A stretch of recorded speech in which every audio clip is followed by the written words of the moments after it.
नमस्कार।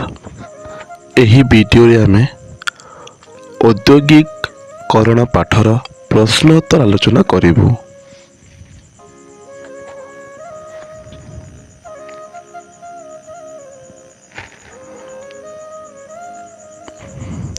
औद्योगिकरण कहले कौन बुझ? चाकरी किंबा अन्यान्य वृत्तिगत कार्य को छाड़ी निजस्व उद्योग बा व्यवसाय प्रतिष्ठा करिबा प्रक्रिया को औद्योगिकरण बोली कहा जाए।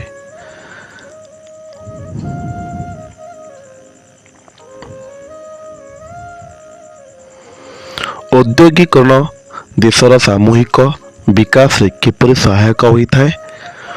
उद्योग पई आवश्यक कंचामाल बा उपादान जोगाणकारी, परिवहन, विभिन्न जोगाजोग व्यवस्थाकारी, वितरण तथा मध्यस्थ एवं विज्ञापनकारी फार्म, हिसाब तदारककारी फार्म और वकील आदि आवश्यकता पड़ी थाए। एही प्रक्रिया रे औद्योगिकरण देशर सामग्रिक विकास रे सहायक होई थाए। औद्योगिक नियम गुड़िक कौन? नियम होछि भूमि, श्रम, पूंजी और औद्योगिकी।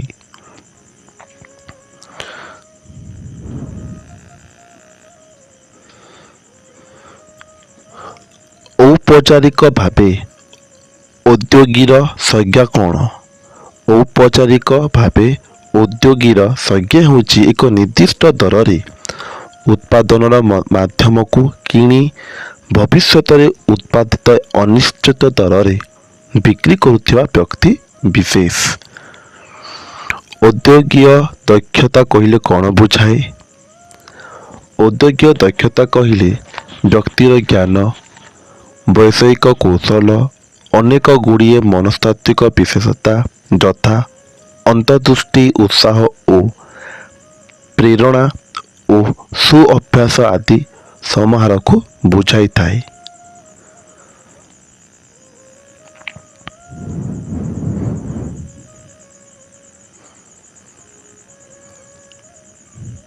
औद्योगिक सह सृजनशीलता की संपर्क रही?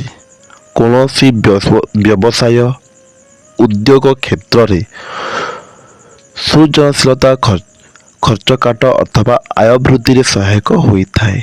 यह मूलभूत सृष्टि रे सहायक होइथाय। विकासशील देश मानकरे उद्योगी माने असफल हेबार कारण कौन? विकासशील देश मानकरे उद्योगी मानकु मालिक परिचालक भूमिका रे देखिबाकू मिली थाए। सेमानकर परिचालनागत दक्षता अभाव ही अनेक क्षेत्र रे व्यवसाय असफलता आनी थाए।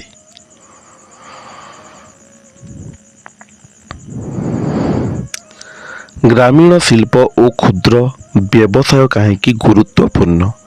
ग्रामीण शिल्पर प्रसार हेले स्थानीय संप्रदाय सामाजिक अर्थनैतिक विकास चित्रपट आकर्षणीय हो पारिबो। क्षुद्र व्यवसाय अर्थनैतिक समता आनिबारे मुख्य भूमिका निर्वाह करिथाए। यह विभिन्न आंचलिक अनग्रसर वर्गर व्यक्ति आशा आकांक्षा को पूरण करिबारे सहायक होइथाए। सेथिपाई ग्रामीण शिल्प और क्षुद्र व्यवसाय गुरुत्वपूर्ण। कैश बा KASH कहले कौन बुझ? औद्योगिक दक्षता अनेक गुड़िए गुणावलीर समाहार। इंग्राजी रे संक्षेप रे याकू कैश बा नॉलेज, एटीट्यूड, स्किल, हैबिट बोली कहा जाए। अर्थात औद्योगिक दक्षता कहले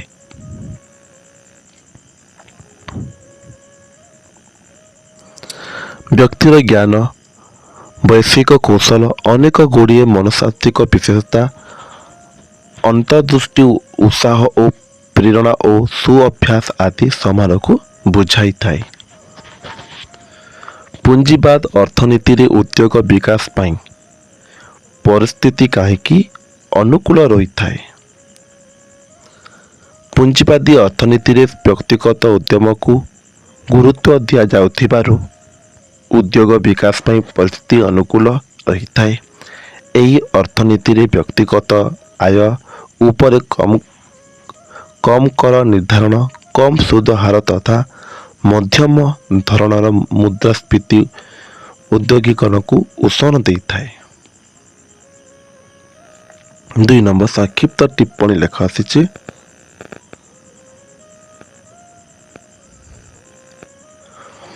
ଉତ୍ପାଦନ ବ୍ୟବସ୍ଥାପନ କୌଣସି ଉତ୍ପାଦ ସୃଷ୍ଟିରେ ଆବଶ୍ୟକ ନକ୍ସା ଓ ସ୍ଥାନ, ସମୟ ଓ ବ୍ୟକ୍ତିଗତ ଉପଯୋଗିତା ଆଦି ପାଇଁ ଭୂମି, ଶ୍ରମ, ପୁଞ୍ଜି ଓ ପ୍ରଯୁକ୍ତି ବିଦ୍ୟା ଆଦି ବିଭିନ୍ନ ସାଧନର ମିଶ୍ରିତ ପ୍ରୟୋଗ ଆବଶ୍ୟକତା ପଡ଼ିଥାଏ।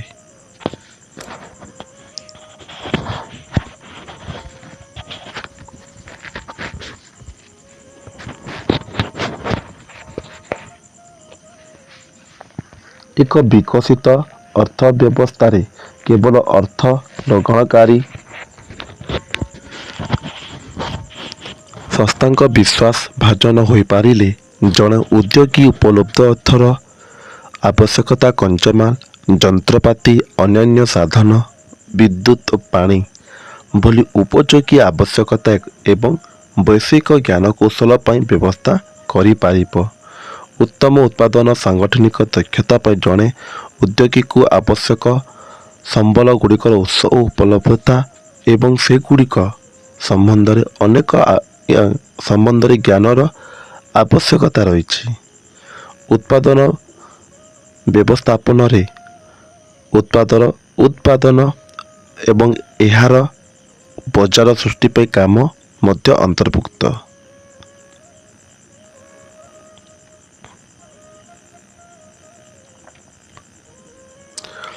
ଆଶଙ୍କା ମୁକାବିଲା ଉଦ୍ୟୋଗୀକୁ ଆବଶ୍ୟକ କଞ୍ଚାମାଲ ଓ ଅନ୍ୟାନ୍ୟ ଉତ୍ପାଦନଗୁଡ଼ିକର ଯୋଗାଣ ସୁନିଶ୍ଚିତ କରିବାକୁ ପଡ଼େ ଏବଂ ସେଥିପାଇଁ ସମସ୍ତ ଖର୍ଚ୍ଚ କରିବାକୁ ପଡ଼େ, କିନ୍ତୁ ପ୍ରକଳ୍ପରେ ଯେ ଲାଭ ହେବ ତାର କୌଣସି ନିଶ୍ଚିତ ନଥାଏ। ଆଶଙ୍କା ମୁକାବିଲା କହିଲେ ଅଭିଲଷିତ ଦରଠାରୁ ପ୍ରକୃତ ଲାଭ କମ୍ ହୋଇପାରେ। ଉଦ୍ୟୋଗକୁ ବୃତ୍ତି ଭାବେ ଚୟନ କରୁଥିବା ବ୍ୟକ୍ତିବିଶେଷଙ୍କର ନିଶ୍ଚିତ ରୋଜଗାର ବ୍ୟବସ୍ଥା ନଥିବାରୁ ସର୍ବଦା ଆଶଙ୍କା ମୁକାବିଲା ସମ୍ଭାବନା ଥାଏ। ଉଦ୍ୟୋଗୀ ଓ ପରିଚାଳନା ଉଦ୍ୟୋଗୀକି କହିଲେ କୌଣସି ବ୍ୟବସାୟ ଆରମ୍ଭ କରିବା ତଥା ନବୀକରଣକୁ ବୁଝାଏ। ଉଦ୍ୟୋଗୀମାନେ ଉଦ୍ୟୋଗକୁ ପ୍ରତିଷ୍ଠିତ କଲା ପରେ ଅନ୍ୟମାନେ ତାର ପରିଚାଳନା ଭାର ନେଇଥାନ୍ତି, ଯାହା ବିକଶିତ ଦେଶମାନଙ୍କରେ ଦେଖାଯାଏ।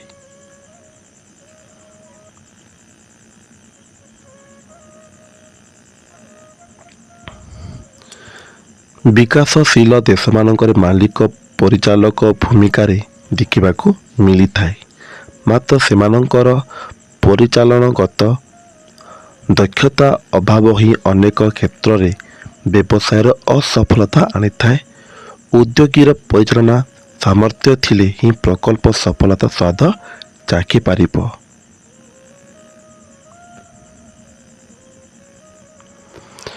ଦକ୍ଷତା ବିଚାରଧାରା କୌଣସି ଉଦ୍ୟୋଗ ବ୍ୟବସାୟ ପ୍ରକଳ୍ପର ରୂପରେଖା ଉପସ୍ଥାପନା ପାଇଁ ଉଦ୍ୟୋଗୀ ପାଖରେ ପ୍ରକଳ୍ପ ସମ୍ବନ୍ଧୀୟ ଜ୍ଞାନ, ସୂଚନା, ସଂସ୍ଥାରିତ ମାଧ୍ୟମ ନିର୍ଣ୍ଣୟ ତଥା ଶ୍ରୋତାଙ୍କୁ ଆକର୍ଷିତ କରିବା ସହ ସେମାନଙ୍କୁ ପ୍ରଭାବିତ କରିବାର କ୍ଷମତା ଥିବା ଆବଶ୍ୟକ। ଜ୍ଞାନ, ଉତ୍ସାହ, ନିପୁଣତା ଓ ସୁଅଭ୍ୟାସ ଆଦି ଗୁଣ ହିଁ ବ୍ୟକ୍ତିଙ୍କୁ ଦକ୍ଷ ଉଦ୍ୟୋଗୀ ହେବାରେ ସହାୟକ ହୋଇଥାଏ। ଉଦ୍ୟୋଗିକ ବିକାଶରେ ଥିବା ଦକ୍ଷତା ବିଚାରଧାରାର ଆଦ୍ୟ ପରିପ୍ରବର୍ତ୍ତନ ଭାବେ ହାର୍ଭାର୍ଡ ବିଶ୍ୱବିଦ୍ୟାଳୟର ମନୋବିଜ୍ଞାନୀ ପ୍ରଫେସର ଡାଭିଡ ମାକଲେଣ୍ଡାଙ୍କୁ ବିବେଚନା କରାଯାଏ।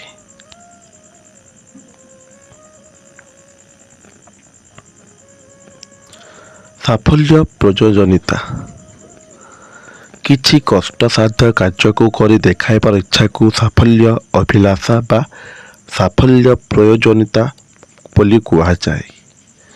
ଏଥିରେ କୌଣସି ଭୌତିକ ପଦାର୍ଥ ମାନବ ବା ପରିକଳ୍ପନାକୁ ଆୟ ସହ ସଫଳ ବିନିଯୋଗ ବା ନିୟୋଜିତ କରିବାକୁ ପଡ଼ିଥାଏ। ସରଳ ତଥା ସ୍ୱାଧୀନ ଭାବେ କାର୍ଯ୍ୟ କରିବା, କାର୍ଯ୍ୟ କ୍ଷେତ୍ରରେ ଥିବା ପ୍ରତିବନ୍ଧକ ସବୁକୁ ଦୂର କରି ଉଚ୍ଚ ମାନଦଣ୍ଡ ସ୍ଥାପନ କରିବା, ପ୍ରତିଦ୍ୱନ୍ଦ୍ୱୀମାନଙ୍କୁ ପଛରେ ପକାଇ ଇତ୍ୟାଦିର ଆବଶ୍ୟକତା ସାଫଲ୍ୟ ପ୍ରୟୋଜନତାର ଅନ୍ତର୍ଭୁକ୍ତ।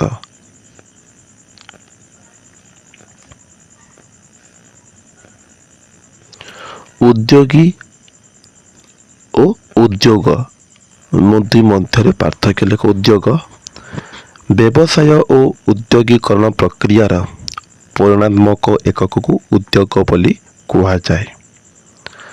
ଉଦ୍ୟୋଗ ପରିମାଣ ବା କ୍ରିୟାଫଳ ଅଟେ। ଉଦ୍ୟୋଗ ରୋଜଗାର ଓ ବୃତ୍ତିର ବିସ୍ତାର ଭଳି ଦୁଇଟି ଆର୍ଥିକ କାର୍ଯ୍ୟର ଉନ୍ନତି କଳ୍ପେ ସୁଯୋଗ ସୃଷ୍ଟି କରିଥାଏ। ବ୍ୟବସାୟ ବା ଉଦ୍ୟୋଗ ପ୍ରତିଷ୍ଠାତାକୁ ଉଦ୍ୟୋଗୀ କୁହାଯାଏ। ଉଦ୍ୟୋଗୀ ଏକ ବ୍ୟକ୍ତି ବା ଉଦ୍ୟମୀ ଅଟେ। ଉଦ୍ୟୋଗୀ ଆତ୍ମନିଯୁକ୍ତି ପାଇବା ସହିତ ଅନ୍ୟମାନଙ୍କୁ ବୃତ୍ତି ଯୋଗାଇଥାଏ।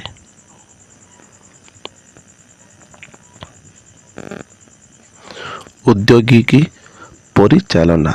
ଉଦ୍ୟୋଗିକି କହିଲେ କୌଣସି ବ୍ୟବସାୟ ଆରମ୍ଭ କରିବା ତଥା ନବୀକରଣକୁ ବୁଝାଏ। ଉଦ୍ୟୋଗୀ ସମ୍ବଳର ଅଭାବରେ ପ୍ରତିବନ୍ଧିତ ହୁଏ ନାହିଁ, ସେ ସମ୍ବଳ ଯୋଗାଡ଼ କରେ। ଉଦ୍ୟୋଗୀ ଅନ୍ୟ ପରିଚାଳିତ ଅଟେ। ପରିଚାଳନା ଏକ ଚଳନ୍ତି ବ୍ୟବସାୟ କାର୍ଯ୍ୟ ତଦାରଖ କରିବାକୁ ପରିଚାଳନା କୁହାଯାଏ। ଜଣେ ପରିଚାଳକ ପାଖରେ ଥିବା ସମ୍ବଳକୁ ନେଇ ଚିନ୍ତିତ ରହେ। ପରିଚାଳନା ଔପଚାରିକ ଅଟେ।